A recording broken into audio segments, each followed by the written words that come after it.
The number of children diagnosed with autism in the U.S. is exploding. Currently, it's 1 in 68. Once parents hear their child has autism, they know they need help, but they don't know where to start looking. KETK's Teresa Sardina has more on programs and options right here in East Texas. There is more autism today.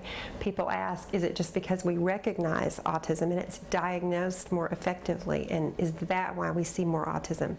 Certainly that plays a factor. During Autism Awareness Month in April, we met several families at an event, and they were hungry for answers. We're seeing more autism awareness and education. And so children are being diagnosed more readily, thankfully, earlier. The Autism Network is a nonprofit resource in East Texas that provides assessment and evaluation for children of all ages and providing resources for families with children on the autism spectrum. Resources, they're out there, but they're hard to find. Because I still don't think that there's a lot of awareness to the public, honestly, of what's available to us. We asked Autism Network Coordinator Julie Renfro, how will a parent know where to go for help? I would ask the parent specifically, what is it you're looking for? Are you looking for a diagnosis? Are you looking for education? Are you looking for treatment? Here are some options. An autism support group for parents that meets once a month at Our Savior's Lutheran Church on Tuesday evenings, and we're able to bring families of all ages of children and even some young adults together. As for treatment, we're very fortunate in Tyler to have the Treatment and Learning Center for Autism at the Andrews Center. And another great resource, the Trinity Mother Francis Respite Care Program.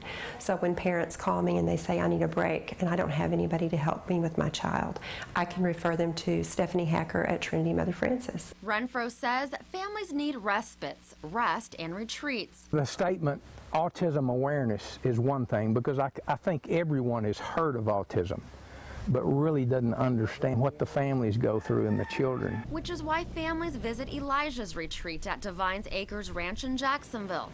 It's a nonprofit Christ-centered retreat that Jeff Moore and his late wife Kathy built in 2007. When you truly are born-again followers of Christ, you know, you seek for that spirit to lead you and guide you. And it was to bring joy to the families facing autism in honor of their grandson Elijah, who is autistic. The children could just be whoever they are, holler, yell, and we all understand what's going on. A place where kids can go and relate to one another. God just gave us a passion to truly do something for not only the children but the parents. It's really tough when you have a child with special needs who can have meltdowns.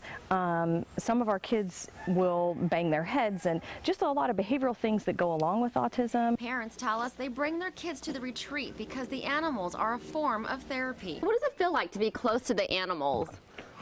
It feels nice, and I feel safe usually. That's how I feel when I'm around the animals. I usually feel safe. The animals let her be who she is, and it's an easier relationship, I think, for her and maybe for a lot of our kids to have with animals, because they just take them for what they are. I enjoy coming here because it's just a getaway from the our neighborhood. It's loud. There's lots of barking dogs and stuff. You know, there's so many people there, but here it's just peaceful. He's my best friend. He's your best friend? Mm-hmm. Why is he your best friend? Because I treat him how I teach him how to do stuff. It's such a blessing when these families come. We're told children with autism may express impaired verbal and nonverbal communication, social interaction, repetitive behaviors, and for some, they can't cope in school. But they are smart and deserve to have a fair chance in school and in life. The latest research from the Centers for Disease Control, American Academy of Pediatrics, and the National Health Institute shows we are now able to realize that there are genetic mutations that are involved in the diagnosis of autism, as well as environmental factors that are coming together, and we just don't know which environmental factors are affecting which genetic mutation, so we're not able to narrow down the real why, but research will continue. But until then, we know there is support, resources, and faith in East Texas to overcome autism. Teresa, Sardina, KETK News.